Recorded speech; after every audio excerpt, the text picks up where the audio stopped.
आइल जब सटे जबे प धक दे लागल करे जबे प आइल जब सटे जबे प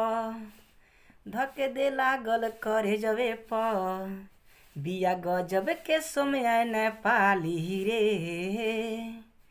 गाले बुझाला हवे दही के छाली रे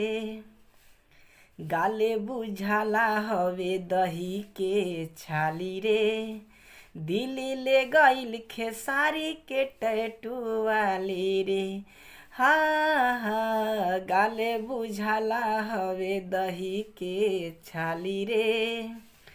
दिल्ली ले गइल खेसारी के टैटू वाली रे। चलिए अंतरा में चलते हैं अब। कारी कारी अखिया से हमके कदेल बिया उघाई आ जाई भोजपुरी में भाई साचो में आगी लगाई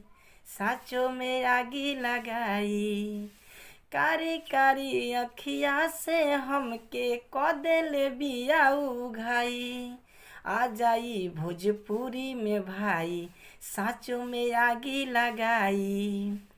फेल हो गईली अब अमर पाली रे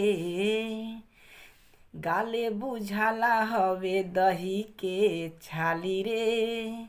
दिल्ली ले गइल खेसारी के टैटू वाली रे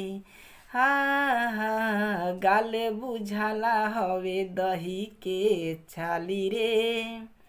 दिल्ली ले गइल खेसारी के टैटू वाली रे